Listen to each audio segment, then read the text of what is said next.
ഭാര്യ ഭർത്താക്കന്മാരോട് ഒരു ചോദ്യം. നമ്മുടെ മക്കളാവട്ടെ, നമ്മുടെ കുടുംബത്തിലുള്ള മറ്റു മക്കളാവട്ടെ, ഇവരുടെ മുന്നിൽ അവരും വലുതായി കഴിഞ്ഞാൽ എനിക്കും കല്യാണം കഴിക്കണമെന്ന് ആഗ്രഹിക്കുന്ന രൂപത്തിലുള്ള എത്ര ഭാര്യ ഭർത്താക്കന്മാരുടെ പ്രണയങ്ങൾ നിങ്ങൾക്ക് ഈ കുട്ടികളുടെ മുന്നിൽ എക്സാമ്പിളായിട്ട് കൊണ്ടുവരാൻ പറ്റും? എൻ്റെ വോയിസ് കേൾക്കുന്ന, എൻ്റെ വീഡിയോ കണ്ടുകൊണ്ടിരിക്കുന്ന നിങ്ങളൊന്ന് ആലോചിച്ച് നോക്കുക. നിങ്ങളുടെ കുടുംബത്തിൽ എത്ര പേരുണ്ട് മുന്നേ കൊണ്ട് നിർത്താൻ പറ്റും ഇത് ബെസ്റ്റ് കപ്പിളാണ്, ഹസ്ബൻഡ് ആൻഡ് വൈഫ് എന്ന് കാണിക്കാൻ പറ്റുന്ന എത്ര പേരുണ്ട്? ഇത് കിട്ടാനില്ല, ഒരു കുടുംബത്തിലും കിട്ടാനില്ല.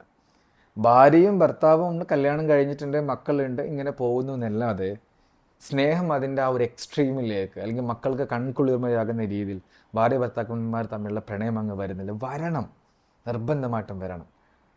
പടച്ചോനെ നമ്മളെ രണ്ടാളിങ്ങനെ പഠിച്ചിരിക്കുന്നത് ഇത് പ്രണയിക്കാനാണ്, മക്കൾക്ക് എക്സാമ്പിൾ ആവാനാണ്, മക്കളുടെ മുന്നിൽ ജീവിച്ച് കാണിക്കാനാണ് പ്രണയിച്ചിട്ട്. അപ്പം ഞാൻ പറഞ്ഞു വരുന്നത്, നമ്മുടെ മക്കളുടെ മുന്നിൽ നമ്മൾ ജീവിച്ച് കാണിച്ചാലല്ലാതെ അവൾ അവളുടെ ഭർത്താവിനെയോ അവൻ അവൻ്റെ ഭാര്യയെയോ പൊന്നുപോലെ നോക്കുമെന്ന് നിങ്ങൾ സ്വപ്നത്തിൽ പോലും കാണേണ്ട. അതുകൊണ്ട് ഏറ്റവും നല്ല സമൂഹത്തെ നിങ്ങൾക്ക് കെട്ടിപ്പടുക്കാൻ നിങ്ങൾ ആഗ്രഹിക്കുന്നുണ്ടെങ്കിൽ നിങ്ങളുടെ മക്കളുടെ മുന്നിൽ, നിങ്ങളെ കാണുന്ന മറ്റു കുട്ടികളുടെ മുന്നിൽ ഏറ്റവും നല്ല ഭാര്യ ഭർത്താക്കന്മാരായി നിങ്ങൾ ജീവിച്ച് കാണിക്കുക തന്നെ വേണം.